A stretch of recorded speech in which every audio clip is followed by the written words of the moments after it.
Bonjour,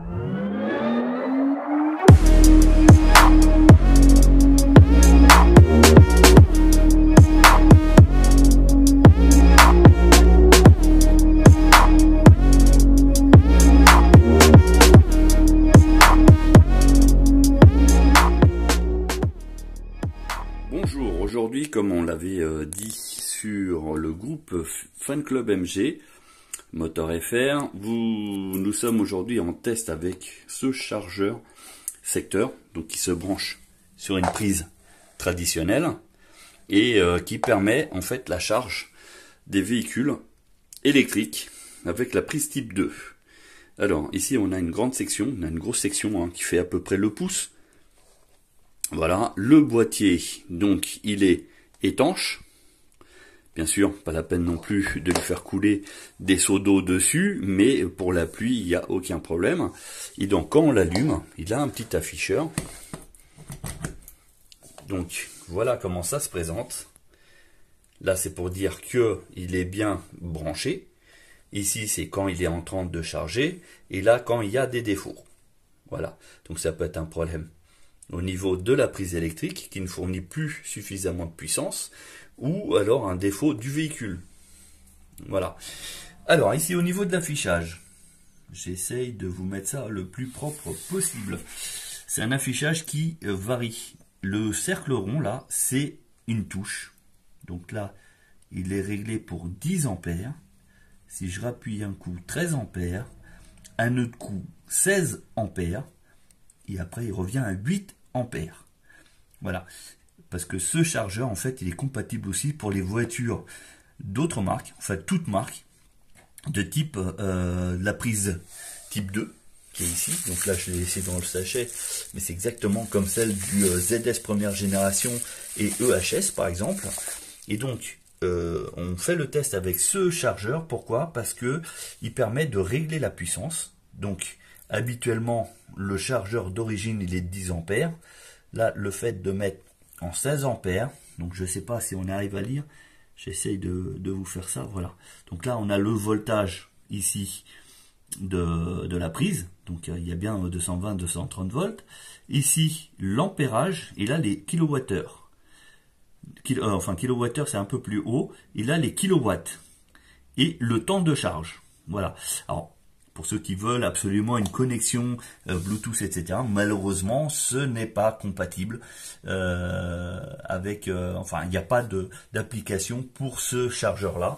Mais vous avez toutes les indications qui sont là-dessus. Et surtout, l'objectif, c'est de savoir si en 16 ampères, vous rechargez le véhicule plus rapidement sans avoir une borne électrique. Parce que ici, c'est une prise traditionnelle, vous voyez. Et donc, on peut monter à 16 ampères. Si je rappuie encore un coup, on revient à 8 ampères. Tac. Voilà, j'étais pas en face. Attendez, je prends l'autre main parce que je vois pas bien. Voilà. Donc là, on est 8 ampères. Attendez, on va essayer de... Voilà, donc le chargeur, ici présent. Donc il a à peu près une longueur de 3-4 mètres de long. C'est du approximatif. Là-bas par contre c'est très très peu, il y a à peine 20 ou 30 cm, c'est tout. Par contre c'est bien, ici on voit que c'est bien étanche, il n'y a pas de problème de ce niveau là. Et donc on a les voyants à LED ici. Donc là c'est juste, il est allumé, et après vous avez à côté, vous avez charge, vous avez défaut et défaut 2. Voilà.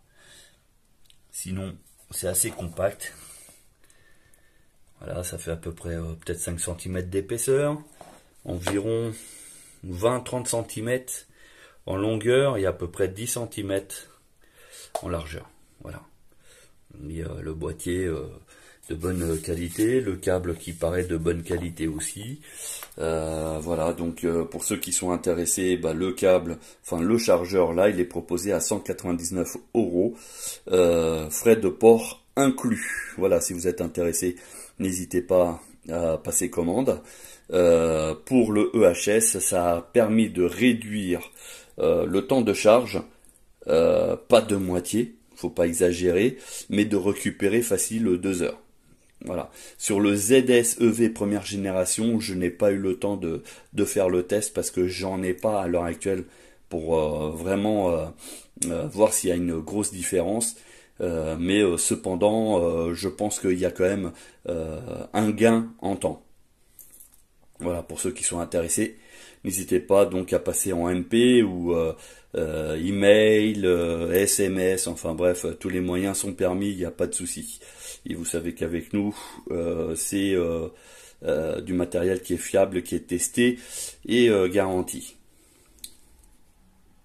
Il y a des bavettes donc pour le ZS et le EHS qui peuvent se ressembler mais qui ne sont pas du tout compatibles l'un avec l'autre, donc à faire très attention.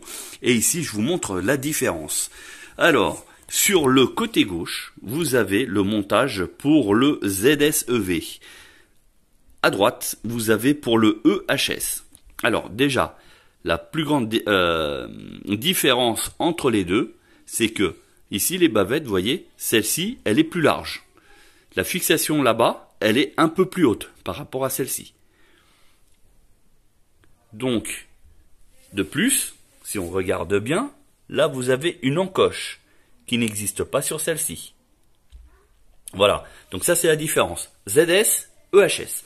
Après on passe aux autres bavettes. Ici, donc sur le ZS, il monte un peu plus haut par rapport au EHS.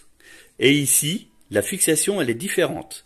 Vous voyez ici on a une languette qui ici elle est intégrée. Je fais une vidéo justement pour vous montrer les différences. Vous voyez? Voilà. Donc, ne pensez pas que les ZS et EHS sont exactement les mêmes. Ce n'est pas le cas. Alors, par contre, effectivement, vous pouvez adapter. Il n'y a pas de souci. Hein. À ce moment-là, préférez plutôt les versions EHS parce que au niveau de la fixation, ici, elle est plus haute, mais rien ne vous empêche de percer pour avoir à la même hauteur que l'autre côté. Voilà. Donc il vaut mieux avoir trop long que pas assez. Parce que au niveau de la fixation, ici, vous pouvez le faire. Par contre, prendre les ZS pour le EHS, ça sera pas possible parce que la fixation, elle est plus haut et du coup, vous ne pourrez pas la fixer correctement. Donc, vous serez obligé de percer autrement et ça sera pas forcément qualitatif. Voilà. Donc, si vous avez besoin d'accessoires pour vos MG, n'hésitez pas à nous contacter et puis on vous dira ce qu'on peut avoir. Là, il s'agit de produits directement de chez Seik Chine, donc qui sont vraiment prévus pour les véhicules et non de l'accessoire de chez tout le monde ou un truc dont on ne connaît pas la provenance. Voilà. Donc, si vous êtes intéressé, n'hésitez pas à passer en email, SMS ou voire même MP à travers le groupe Facebook, le fan club MG Motor FR. Sur ce, à bientôt.